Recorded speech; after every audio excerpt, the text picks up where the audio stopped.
వాక్యాన్ని బట్టి మనం పరిశీలన చేస్తే ఫిలిప్పీ పత్రిక 4వ అధ్యాయం 6వ వచనం చదవండి ఒకసారి. ఫిలిప్పీ పత్రిక 4వ అధ్యాయం 6వ వచనం చదువుదాం. ఏంటంట? దేనిని గూర్చి మీరు చింతపడకుడి కానీ ప్రతి విషయములోను ప్రార్థన విజ్ఞాపనల చేత కృతజ్ఞత పూర్వకముగా మీ విన్నపములు దేవునికి తెలియచేయుడి. దేవుని స్తోత్రం. అపోస్తలుడైన పౌలు ఫిలిప్పీ సంఘానికి పత్రిక రాస్తూ చెప్తున్నాడు, దేని గురించి మీరు చింతపడొద్దు, ప్రతి విషయమందు ప్రార్థన చేయండి, ప్రతి విషయమందు మీ విజ్ఞాపన చేయండి, ప్రతి విషయమందు కృతజ్ఞత పూర్వకమైన విన్నపం చేయండి, మీరు దేవునికి తెలియచేయండి, మీరు దేని గురించి కూడా చింతపడొద్దు అని చెప్తున్నాడు. కనుక దేవునికి చెప్పాలి, దేవుని అడగాలి అని చెప్పి ఇక్కడ మనము దేవుని వాక్యంలో మనం చూస్తున్నాం. దేవునికి స్తోత్రం. హల్లెలూయా, హల్లెలూయా, హల్లెలూయా. ప్రభువుని ఇక్కడ పరిశీలన చేసినట్లయితే 32వ వచనం చదవండి ఒకసారి. ఇవన్నీ మీకు కావాలనని మీ పరలోకపు తండ్రికి తెలియను. స్తోత్రం. హల్లెలూయా. ఇవన్నీ మీకు కావాలి. ఏం కావాలి? మీకు ఆహారం కావాలని, మీకు వస్త్రాలు కావాలని, మీకు తాగటానికి నీళ్లు కావాలని, మీ దప్పిక తీరాలని, అది అంతా కూడా పరలోకపు తండ్రికి తెలుసు. మీకేమి కావాలో పరలోకపు తండ్రికి తెలుసు. వాటిని గురించి మీరు ఎందుకు చింతిస్తున్నారు? వాటిని గురించి మీరు ఎందుకు బాధపడుతున్నారు? దేవునికి స్తోత్రం. హల్లెలూయా. ఇశ్రాయేలు ప్రజలు ఐగుప్తు దేశము నుండి బయలుదేరి వారు కనానుకు వెళుతూ ఉన్నప్పుడు వారు ఆ అరణ్యములో లేక ఆ ఎడారిలో లేక ఆ మార్గములో వారు దేని కొరకు చింతించారు? అది ఆహారం కొరకేగా వాళ్ళ చింత, నీళ్ల కొరకేగా వాళ్ళ చింత అంతా. ఏమండి? వాటి కొరకే వాళ్ళు చింతించారు. 40 రోజుల్లో ప్రయాణం చేసి చేరుకోవలసిన గమ్యం అది. కానీ వారు చింతించటం వలన ఆ చింతను బట్టి ఎంతగానో దేవుని మీద సణుగుకున్నారు. మంచి ఆహారం లేదని సణుగు, నీళ్లు లేవని సణుగులు, దైవజనుల మీద సణుగులు, దేవుని మీద సణుగులు. ఐగుప్తే బాగుంది, ఐగుప్తులోని అన్నీ ఉన్నాయి అని చెప్పి ఇలాగూ వారు చింతపడుతూ ఎంతగానో వారు కృంగిపోయారు. ఏమండి? అలాంటి పరిస్థితిని బట్టి 40 రోజుల్లో వాళ్ళు ప్రయాణం చేయవలసిన ఆ ప్రయాణము 40 సంవత్సరాలు పట్టింది. దేవునికి స్తోత్రం. హల్లెలూయా. అంటే వారు దేవుని మీద ఆధారపడల.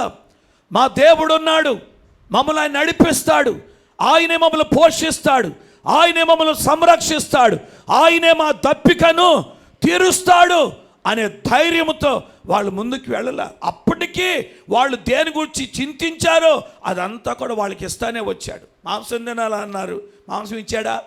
చెప్పండి. ఆహారం కావాలన్నాడు, మన్నా ఇచ్చారా? దేవుని స్తోత్రం. ఆహారం కావాలనగానే మన్నా ఇచ్చాడు. మాంసం తినాలనిపిస్తుంది, ఇదంతా సప్పగా ఉంది, ఇది సవిసారము లేని ఆహారంగా ఉంది, మాకు మాంసం తినాలనిపిస్తుంది అంటే పూరేళ్ళు ఇచ్చాడా లేదా? పూరేళ్ళు కురిపించాడు. ఏమండి? మాకు దప్పిక అవుతుంది, మాకు నీళ్లు కావాలంటే బండను చీల్చి నీళ్ళు ఇచ్చాడు. దేవుని స్తోత్రం. ఎన్నో గొప్ప కార్యాలు దేవుడు చేశాడు. అయినప్పటికీ వారు దేవుని మీద ఎంతగానో సణుక్కున్నారు. ప్రయాణం ఆలస్యం అయిపోతుంది. ఎప్పుడో కనానుకు చేరవలసిన వారు, ఎప్పుడో వాగ్దాన భూమిని స్వతంత్రించుకోవలసిన వారు, ఎప్పుడో వాగ్దాన భూమిని అనుభవించవలసిన వారు, కానీ వారి సణుగులను బట్టి, వారి చింతలను బట్టి వారి ప్రయాణం ఏమవుతుంది? ఆలస్యం అయిపోతుంది.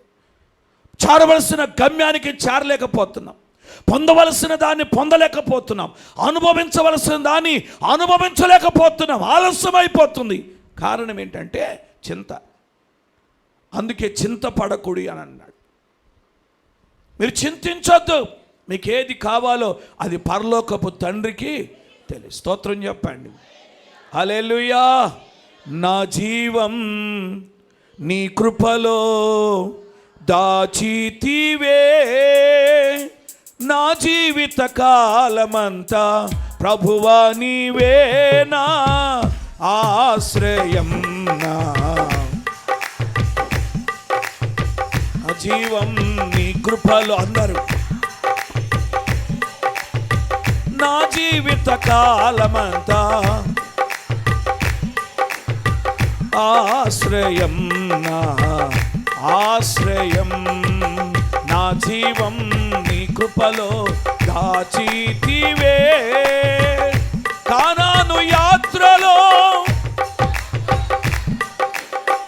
కలత చెంది తినే, కానాను యాత్రలో యోర్దాను వలలచే కలత చెంది తినే, కాపరివైన నీవు దహించు అగ్నిగా నా ముందు, కాపరివైన నీవు దహించు అగ్నిగా నా ముందు నడచితి. అందరు చప్పలు కొట్టండి, గట్టిగా గట్టిగా చప్పలు కొట్టాలి. నా జీవిత కాలమంతా ప్రభువా నీవే నా ఆశ్రయం, నా ఆశ్రయం, నా జీవం నీ కృపలో దాచితివే. హల్లెలూయా. అందుకే పౌలు చెప్తున్నాడు, మీరు ఏ విషయంలో కూడా చింతపడద్దు, ప్రార్థన చేయండి, విజ్ఞాపన చేయండి, విజ్ఞాపన చేయండి, విన్నపం చేయండి, కృతజ్ఞతా స్తుతులు చెల్లించండి. పరలోకపు తండ్రి మీకు అన్ని అనుగ్రహిస్తాడు. స్తోత్రం చెప్పండి. అపోస్తలుడైన పేతురు రాస్తాడు, పేతురు మొదటి పత్రిక 5వ అధ్యాయం 7వ వచనం చదవండి ఒకసారి. ఆయన మిమ్మును గూర్చి చింతించుచున్నాడు కనుక మీ చింత యావత్తు ఆయన మీద వేయండి. స్తోత్రం చెప్పండి. హల్లెలూయా, హల్లెలూయా అండి. ఆయన మిమ్మును గూర్చి చింతిస్తున్నాడు. ఎవరిని గూర్చి చింతిస్తున్నాడు? ఆయన మిమ్మల్ని గూర్చి, మనల్ని గూర్చి ఆయన చింతిస్తున్నాడు. పేతురు చెప్తున్నాడు, మీరు చింతపడద్దు, ఆయనే మనల్ని గూర్చి చింతిస్తున్నాడు. మనకేమి ఇవ్వాలా, ఏమి ఇవ్వాలా అని, ఏం పెట్టాలా అని, ఏమి అనుగ్రహించాలని ఆయనే మన గూర్చి చింతిస్తున్నాడు. అర్థమైందా? స్తోత్రం. మనకేమి ఇవ్వాలో ఆయన ఆలోచిస్తున్నాడు. మనకేమి రేపు ఏమి వాళ్ళకి సిద్ధపరచాలి అని ఆయన ఆలోచిస్తున్నాడు. ఆయనే ఆలోచించి మనకి ఏది అవసరమో, ఎంత అవసరమో అన్నీ ఆయనే మనకు అనుగ్రహిస్తున్నాడు. మనకెందుకు చింత? స్తోత్రం. హల్లెలూయా. 2 చేతులు ఎత్తి చెప్పండి, హల్లెలూయా. యాకోబు ఒకే ఒక ప్రార్థన చేశాడు. ఏమని? అయ్యా, నేను ప్రయాణమై వెళుతున్నాను, మరలా నేను తిరిగి నా తండ్రి ఇంటికి రావాలి. నేను తిరిగి నా తండ్రి ఇంటికి వచ్చే వరకు ధరించడానికి వస్త్రాలు, భుజించటానికి ఆహారం నీవు నాకు దయచేసిన ఎడల నీవు నా దేవుడు వయుందువు అన్నాడు. చేతులెత్తి చెప్తే ఏమైందంట? కొంచెం గట్టిగా చెప్పండి, హల్లెలూయా. నీవు నా దేవుడు వయుంటావు, నాకు ధరించడానికి వస్త్రాలు ఇవ్వు, భుజించడానికి ఆహారము దయచేయి అని ఒక ప్రార్థన చేశాడు. బయలుదేరాడు, మళ్ళీ తిరిగి వచ్చాడు. వెళ్ళేటప్పుడు కానీ వచ్చేటప్పుడు కానీ ఏమి తక్కువ కాకుండా, దేవునికి స్తోత్రం. ఏమండి, ఆహారం తక్కువ కాకుండా దేవుడు ఎంతగానో ఆయన్ని పోషించాడు, దేవుడు ఎంతగానో ఆశీర్వదించాడు. కనుక దేవుడు మన గురించి చింతిస్తున్నాడు. నమ్ముతున్నావు ఈ మాట? ఏమా, నిన్ను గూర్చి దేవుడు చింతిస్తున్నారని మీరు నమ్ముతున్నారా? అయ్యా మీరు చెప్పండి, నిన్ను గూర్చి దేవుడు చింతిస్తున్నాడని మీరు నమ్ముతున్నారా? నీకేమి ఇవ్వాలా అని, నీకేం పెట్టాలా అని, నీకు ఏమి ధరింప చేయాలని దేవుడు నిన్ను గూర్చి ఆయన చింతపడుతున్నాడని నమ్ముతున్నారా? నమ్మితే స్తోత్రం చెప్పండి. అంత బలవంతంగా వద్దు, నమ్మకపోతే అవసరం లేదు, కానీ నమ్మితేనే స్తోత్రం చెప్పండి. హల్లెలూయా. ఆయన చింతపడుతున్నాడు. కానీ కొంతమందికి తెలియదు. ఇంత బాధపడుతున్నా, ఇంత బాధలో ఉన్నా నాకు అది నన్ను గురించి అసలు ఆయనకి చింతే లేదు అసలు అని ఎంతో వేదన. యేసు రక్తమే, స్తోత్రం. అసలు నన్ను పట్టించుకోవట్లేదు, ఉట్టిట్టోళ్ళు అందరూ చూస్తాడు కానీ నన్ను మాత్రం యేసు రక్తమే. అని ఎంత బాధ అనుకున్నా, అసలు నన్ను చూడట్లా, అసలు నేను జ్ఞాపకములోనే లేను అని ఎంతో బాధపడుతూ ఉంటారు. ఒక ఆమె ఉంది బైబిల్లో, చదవండి ఒక మాట. లూకాసు సువార్త 10వ అధ్యాయం 40వ వచనం చదవండి ఒకసారి. లూకాసు సువార్త 10వ అధ్యాయం 40వ వచనం. మార్త విస్తారమైన పని పెట్టుకొనుట చేత తొందరపడి ఆయన వద్దకు వచ్చి, ప్రభువా, నేను ఒంటరిగా పని చేయుటకు నా సహోదరి నన్ను విడిచిపెట్టినందున నీకు చింత లేదా? నాకు సహాయము చేయమని ఆమెతో చెప్పమని. దేవునికి స్తోత్రం చెప్పండి. హల్లెలూయా. ఏమండి, పని ఎవరిది?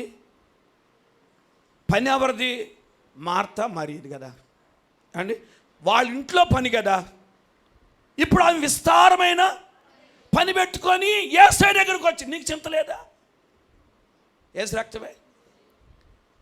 నేను ఇంత పని చేస్తుంటే, ఇంత కష్టపడుతుంటే మరియమ్మ ఆమె నీ దగ్గర కూర్చొని నీ మాటలు వింటా ఉంది, నేనే విస్తారమైన పనిలో ఉన్నాను, అసలు ఇంత పని చేస్తున్నాను కదా, ఇంత కష్టపడుతున్నాను కదా, నీకు చింత లేదా? యేసు రక్తమే. ఏమండి, అడుగుతున్నామే, ఆయనకున్నదా చింత? స్తోత్రం. విస్తారమైన పని పెట్టుకోవటం ఎందుకు? ఏ రోజు పని ఆ రోజు చేసుకుంటే బాగుంటుందిగా, ఏ రోజు బట్టలు ఆ రోజు ఉతుక్కుంటే బాగుంటుందిగా, ఏ పూట అంటులు ఆ పూట తవ్వుకుంటే బాగుంటుందిగా, శుభ్రం చేసుకుంటే బాగుంటుందా లేదు చెప్పరండి. స్తోత్రం. మొత్తం కొట్టేసి ఏమండి ఇక పని పెట్టుకుంటే విస్తారంగా ఉండక ఎట్టుంటుంది? ఏమండి, విస్తారమైన పని పెట్టుకుందంట. సోమరపోతులుగా ఉండకుండా చురుకుగా ఉండండి. చురుకుగా ఉండుట గొప్ప భాగ్యం. స్తోత్రం. హల్లెలూయా. గొప్ప భాగ్యం చురుకుగా ఉండటం. చురుకుగా ఉండండి, ఎప్పుడు పని అప్పుడు చేసుకోండి. దేవునికి స్తోత్రం. మార్తలాగా విస్తారమైన పని పెట్టుకొని ఇంత కష్టపడుతున్నా, ఇంత విస్తారమైన పని చేస్తున్నా, ఇంత బాధపడుతున్నా, అసలు దేవునికి ఏమాత్రం కూడా చింత లేదు అని ఆయన మీద నిందయ్యద్దు. స్తోత్రం. అసలు నిన్ను గూర్చి ఎంత చింత అనుకున్నావు ఆయనకి? స్తోత్రం. ఏమండి, నీ పని తగ్గించాలి ఆయనకి చింత, నీ పని తక్కువ చేయాలని చింత. స్తోత్రం. ఏ నాటి భత్యము ఆనాడే నువ్వు సిద్ధపరచుకోనని చింత. స్తోత్రం. నీకు అనుగ్రహిస్తున్నాడు, అన్నీ అనుగ్రహిస్తున్నాడు. ఆయనకు చింత లేకుండా ఎందుకు ఉంది? కానీ మార్త వచ్చి అంటుంది, నీకు చింత లేదా? స్తోత్రం. ఎవరు? స్తోత్రం. దేవునికి నువ్వంటే ఎంతో చింత, నిన్ను గూర్చి ఎంతో చింతపడుతున్నాడు. నీకేం ఇవ్వాలా, నీకేం పెట్టాలా, నీకేం ధరింపచేయాలని ఎంతగానో ఆయన ఆలోచిస్తున్నాడు. దేవునికి స్తోత్రం చెప్పండి. హల్లెలూయా. అందుకే ఇక ఆయన మన గురించి చింతిస్తున్నాడు కనుక రేపటిని గూర్చి మీరు చింతపడొద్దు అంటాడు. మూలవాక్యం ఏమన్నాడు? 34వ వచనం. రేపటిని గూర్చి మీరు చింతపడొద్దు, రేపటి దినము దాని సంగతులు గూర్చి చింతించును, ఏ నాటి కీడు ఆ నాటికే చాలు. దేవునికి స్తోత్రం. రేపటి గురించి ఎందుకు? ఏ నాటి కీడు ఆ నాటికే చాలిక. రేపటి దినము రేపటి సంగతుల గురించి చింతిస్తుంది. రేపటి దినమేదో అదే చింతిస్తుంది. కనుక నీకెందుకు చింత? ఏ నాటి కీడు ఆనాడు చాలు అని చెప్తున్నాడు. దేవునికి స్తోత్రం. హల్లెలూయా. కనుక మీలో ఎవరు కూడా చింతించాల్సిన అవసరం లేదు. ఒకవేళ మీరు చింతించుటను బట్టి తన ఎత్తు మూరెడెక్కువ చేసుకోనగలడా అని అంటాడు. దేవునికి స్తోత్రం. వస్త్రము గూర్చి మీరు చింతింపనేలా అని అంటాడు. అండి, వస్త్రాల గురించి చింత, ఆహారాన్ని గురించి చింత. వస్త్రాన్ని గురించి మీరు ఎందుకు చింతిస్తున్నారు? అడవి పువ్వులు చూడు ఎలాగూ ఎదుగుచున్నవో ఆలోచించుడి, అవి కష్టపడవు, వడకవు, అయినను అది వైభవం. దేవుని స్తోత్రం చెప్పండి. హల్లెలూయా. హల్లెలూయా. అడవి పువ్వులు చూడండి, అవి ఎలాగూ ఎదుగుతున్నాయో చూడండి, అవి ఎలా ఎదుగుతున్నాయో చూడండి, అవి ఎలాగో అందంగా ఉన్నాయో చూడండి, అవి ఎలాగో కనబడుతున్నాయో చూడండి. కానీ సమస్త, ఆ మాటలు చదవండి, సమస్త వైభవముతో కూడిన సొలొమోను సహితము వీటిలో నొకదానినైనను, అది ఒక దాని చేతనైనా కూడా అలంకరింపబడ. సొలొమోను అంట. ఆయన గురించి అక్కడ ఏం రాశాడంటే సమస్త వైభవముతో కూడిన. అది సొలొమోను వైభవములో ఉన్నాడు ఆయన. స్తోత్రం. సమస్త వైభవముతో కూడిన సొలొమోను వీటిలో ఒక దానితోనైనా. స్తోత్రం. హల్లెలూయా. ఏమంటే అంత రాజుకి చింత ఏమీ లేదు. యేసు రక్తమే. స్తోత్రం చెప్పండి. హల్లెలూయా. ఏమండి సొలొమోనుకి చింత లేదు. అంత వైభవములో ఉన్నా ఏమి తినాలా, ఏమి ధరించాలా అనే చింత ఆయనకేమీ లేదు. స్తోత్రం చెప్పండి. హల్లెలూయా. లాజరుకైతే తినటానికి తిండి లేకపోయినా, ధరించటానికి వస్త్రాలు లేకపోయినా లాజరు దాని గురించి ఎప్పుడు కూడా చింతపడలేదు. స్తోత్రం. ఏమండి ధనవంతుడు మాత్రం ఏమి తిందామా, ఏమి త్రాగుదామని ఏమండి ఊదా రంగు వస్త్రమును ధరించుకొని త్రాగరాని మద్యము త్రాగి జీవజలాన్ని పోగొట్టుకున్నాడు. స్తోత్రం. చింతపడుతున్న పరిస్థితులు, దేని గురించి నువ్వు చింతిస్తున్నావో,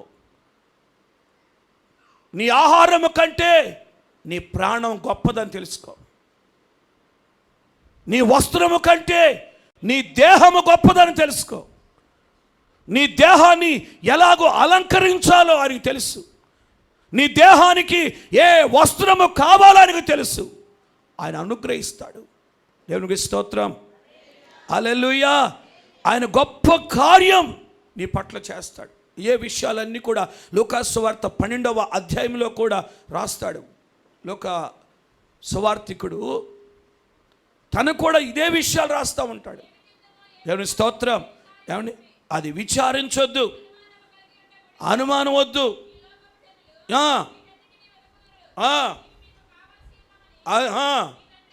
అది ఇవి మీకు కావలసి ఉన్నవని మీ తండ్రికి తెలియను. నేను స్తోత్రం. కనుక మీకు ఏమి కావాలో మీ తండ్రికి తెలుసు కనుక వీటిని గురించి చింతించొద్దు. కానీ మీరు ఏం చేయాలంటే మొదట నా నీతిని, నా రాజ్యమును వెదకుడి. స్తోత్రం. హల్లెలూయా. హల్లెలూయా. మొదట నా నీతిని, రాజ్యమును వెదుకుడి, అప్పుడు అవి అన్నీ మీకు అనుగ్రహించబడతాయి. స్తోత్రం. హల్లెలూయా. ముందు ఆయన రాజ్యాన్ని వెదకండి, ఆయన నీతిని వెదకండి, ఆయన నీతిని పొందుకోండి, ఆయన రాజ్యాన్ని పొందుకోండి, ఆయన రక్షణ పొందండి. దేవుని స్తోత్రం. ఆయన రక్తములో కడుగబడి నీతిమంతులుగా తీర్చబడండి. అప్పుడు అవన్నీ కూడా ఆయన మీకు ఏం చేస్తాడు? అనుగ్రహిస్తాడు. స్తోత్రం చెప్తారా? కొంచెం గట్టిగా స్తోత్రం చెప్తారా? హల్లెలూయా. కొరింథీయులకు రాసిన మొదటి పత్రిక 7వ అధ్యాయం 32వ వచనం చదవండి ఒకసారి. కొరింథీయులకు రాసిన మొదటి పత్రిక 7వ అధ్యాయం 32వ వచనం. మీరు చింతలేని వారై ఉండవలెనని కోరుచున్నాను. పెళ్లి కానివాడు ప్రభువును ఎలాగూ సంతోష పెట్టగలడని ప్రభు విషయమైన కార్యమును గూర్చి చింతించుచున్నాడు. దేవునికి స్తోత్రం. హల్లెలూయా. ఏమండి చింత లేని వారై ఉండాలి. ఒక పెళ్లి కాని వాడు ప్రభువుని ఎలా సంతోష పెట్టాలని ప్రభు విషయమై, ప్రభు కార్యం విషయమై ఎంతగానో చింతపడుతున్నాడు. నా ప్రభువుని నేను ఎలా సంతోషపెట్ట, ఈయన చింత అది. స్తోత్రం. హల్లెలూయా. ఏమండి ఆహారాన్ని కూర్చో, వస్త్రాన్ని కూర్చో చింత కాదు, కానీ అసలు నా ప్రభువుని నేను ఎలా సంతోషపెట్టాలి, నా ప్రభు నన్ను గురించి ఆనందించున్నట్లు నేను ఏం చేయాలి అని దేవుని గురించి ఆలోచన చేయాలి. అది ఆయన చింత అంట. దేవుని స్తోత్రం. హల్లెలూయా. అండ్ కీర్తనకారుడు చెప్తాడు 55వ కీర్తన 22వ వచనం అంటాడు, నీ భారము యెహోవా మీద మోపుము, ఆయనే నిన్ను ఆదుకొనును, నీతిమంతులను ఆయన ఎన్నడును కదలనీయుడు అన్నాడు. దేవునికి స్తోత్రం చెప్పండి గట్టిగా. హల్లెలూయా. హల్లెలూయా. అండి మత్తయి సువార్త 10వ అధ్యాయం 19వ వచనం అంటాడు. మత్తయి సువార్త 10వ అధ్యాయం 19, వారు మిమ్మును అప్పగించున్నప్పుడు ఎలాగో మాట్లాడుదుము, ఏమి చెప్పుదుము అని చింతింపకుడి, మీరేమి చెప్పవలనో అది ఆ గడియలోనే మీకు అనుగ్రహింపబడును. దేవునికి స్తోత్రం. హల్లెలూయా. మీకు అనుగ్రహించబడుతుంది. దేవుడే మంచి ఆలోచన ఇస్తాడు. వారు మిమ్మల్ని అప్పగించినప్పుడు, అండి బంట్రౌతులు నేను పట్టుకొని వెళ్ళినప్పుడు, లేకపోతే న్యాయపీఠం మీద ఎదుట ఇదిగో నేను నిలబెట్టినప్పుడు, న్యాయస్థానంలో నిలిచినప్పుడు, నేను అప్పగించినప్పుడు నువ్వు చింతపడద్దు. నీకు ఆయన ఆలోచన ఇస్తాడు, ఏమి మాట్లాడాలో నీకు ఆలోచన ఇస్తాడు, ఆయన నిన్ను నడిపిస్తాడు. కనుక దేని గురించి కూడా నీవు చింతపడ. దేవునికి స్తోత్రం. కనుక ఈ మాటలు ప్రభు ఆనాడు ఇశ్రాయేలు ప్రజలతో మాట్లాడాడు, జన సమూహాలతో మాట్లాడాడు. కానీ ఈరోజు పరిశుద్ధాత్మ దేవుడు మనతో మాట్లాడుతున్నాడు. హల్లెలూయా.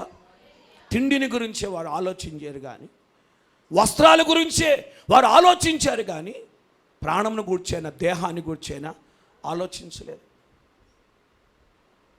ప్రాణమును తీయవాని గురించి ఆలోచించలే, ఆ దేహాన్ని నరకములో పడవేసేవాని గురించి ఆలోచించలే.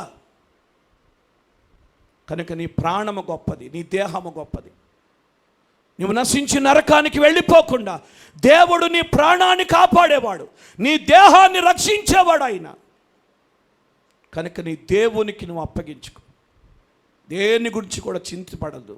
దేవుడే నిన్ను గురించి ఏమవుతున్నాడు? చింతపడుతున్నాడు. దేవునికి స్తోత్రం. హల్లెలూయా.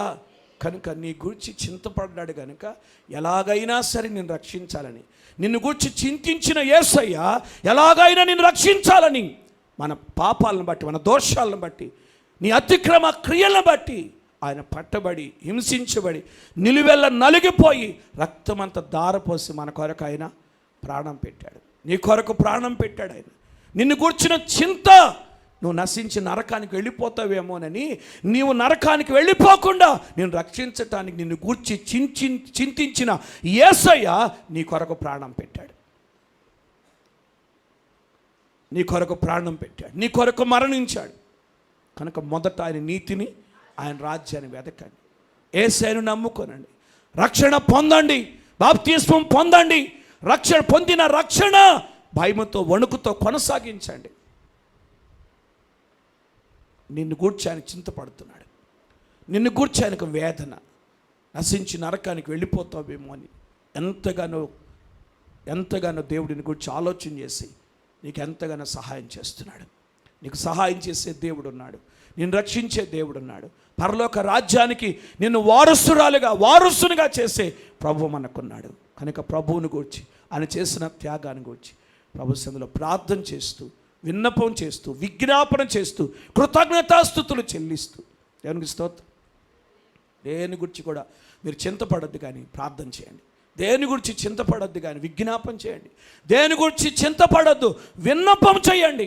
నీ విన్నపాన్ని దేవుడు వింటాడు, నీ ప్రార్థన దేవుడు వింటాడు, నీ పట్ల దేవుడు గొప్ప కార్యం చేస్తాడు. యాకోబు చేసింది అదే, ఒక్క ప్రార్థన చేశాడు, అయ్యా నేను వెళుతున్నా, నాకు ధరించడానికి వస్త్రాలు, భుజించడానికి ఆహారం దయచేయని ప్రార్థన చేసుకున్నాడు. దేవుడు పోషించాడు, దేవుడు సంరక్షించాడు, దేవుడు ఎంతగానో కృప చూపాడు. కనుక యాకోబుకు కృప చూపిన దేవుడు, తన భక్తులకు కృప చూపిన దేవుడు, కరువులో తన భక్తులను పోషించిన దేవుడు. స్తోత్రం. హల్లెలూయా. ఇశ్రాయేలు అరణ్యములో వారి వస్త్రములు పాతగిలిపోకుండా, చెప్పులు అరిగిపోకుండా, తెగిపోకుండా ఎంతగానో కాపాడిన దేవుడు నిన్ను కూడా కాపాడతాడు. హల్లెలూయా. హల్లెలూయా. ఇంత గొప్ప దేవుని మనం కలిగి ఉన్నందుకు, యెహోవా దేవుడుగా గల జనులు ధన్యులు, మనం ధన్యులం. దేవుని స్తోత్రం. ఈ గొప్ప ధన్యతను బట్టి ఎంతైనా దేవుని స్తుతించాలి. కనుక నీ చింత ఏదైనా ఉందేమో, నువ్వు మార్తలాగా కృంగిపోవద్దు, మార్తలాగా కంగారు పడద్దు, మార్తలాగా గలిబిలి చెందొద్దు. స్తోత్రం. ఉత్తమమైన దాన్ని ఏర్పరచుకో. దేవుడు నీ పట్ల గొప్ప కార్యం చేస్తాడు. ప్రార్థన చేద్దాం. అందరూ తలలో వంచండి, మోకరించండి, కళ్ళు మూసుకునండి. అందరూ మోకరించి కళ్ళు మూసుకొని అందరూ కూడా నోరు తెరిచి ముందు స్తోత్రాలు చెప్పండి. అందరూ స్తోత్రాలు చెప్పండి. చక్కగా మోకరించాలి, చక్కగా మోకరించాలి. చేతులెత్తి స్తోత్రాలు చెప్పాలి. స్తోత్రాలు చెప్పమంటే చేతులెత్తి చెప్పాలి. చేతులెత్తి స్తోత్రాలు చెప్పండి. వినబడాలి, మీ స్వరాలు వినబడాలి. నాకున్న వారందరూ నన్ను విడచిపోయినాను, నాకున్న వారందరూ నన్ను విడచి ఎన్నెన్నో ఇబ్బందులకు గురి చేసినను నన్ను నీవు ఎన్నెన్నో ఇబ్బందులకు గురి చేసినను నన్ను నీవు విడువలేదయ్యా. ఎంత మంచి దేవుడవేసయ్యా. అందరూ పాడాలి, చప్పట్లు కొట్టాలి అందరు గట్టిగా. ఆమేన్. చింతలన్నీ తీరేనయ్యా. పాడాలి పాడాలి. ఆమేన్. నా చింతలన్నీ స్తోత్రం స్తోత్రం. ఇంత మంచి పాడాలి. నా చింతలన్నీ తీరేనయ్యా. ఎంత మంచి. ఆమేన్. నా చింతలన్నీ, నీ చింతలు తీర్చేవాడు ఆయన. నిన్ను గురించి చింతిస్తున్నాడు ఆయన. ఆమేన్. పాడాలి. నా చింతలు తీర్చేవాడు నీవే. నా చింత యావత్తు నీ మీద వేస్తున్నానయ్యా. నా భారం భరించేవాడు నీవే. నా చింతను తీర్చయ్యా, నా వేదన తీర్చయ్యా, కృప చూపయ్యా అని అడుగు. ఆమేన్. దేవుడవేసయ్యా, నీవు లేకుండా నేను ఈ లోకంలో, నీవు లేకుండా. స్తోత్రం. ఆమేన్. హల్లెలూయా. కూడా ఈ లోకం నుండి పరలోకం, నీతో కూడా ఈ లోకం నుండి పరలోకం చేరేదరేసయ్యా. నీతో కూడా ఈ లోకం నుండి. ఆమేన్. నీతో కూడా ఈ లోకం నుండి. పాడాలి. నీతో కూడా నరకం నుండి తప్పించబడి, అగ్నిగుండం నుండి తప్పించబడి, ఏడేళ్ల శ్రమల నుండి తప్పించబడి, ఆయనతో కూడా పరలోకములో ఉండినట్లుగా నీ చింత యావత్తు ఆయన మీద వేయి. నీ చింత యావత్తు ఆయన మీద వేయి. ఆయన నీ భారమును భరిస్తాడు. నిన్ను గుర్చిన చింత ఆయన కలిగి ఉన్నాడు. నీకేమి ఇవ్వాలని, నిన్ను ఎలా పోషించాలని, నీకేమి ధరింప చెయ్యాలని, నీ తప్పిక ఎలా తీర్చాలని, నీకు ఆహారం ఏది పెట్టాలని నిన్ను కూర్చొని చింతిస్తున్నాడు.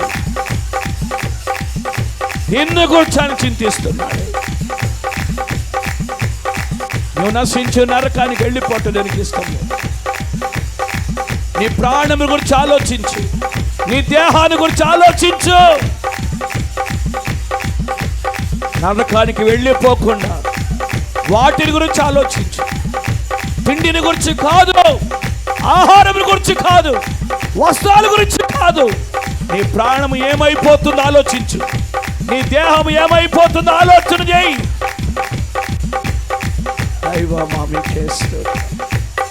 చింతలన్నీ తీరేనయ్యా నిన్ను చేరగా. ఎంత మంచి దేవుడవేసయ్యా.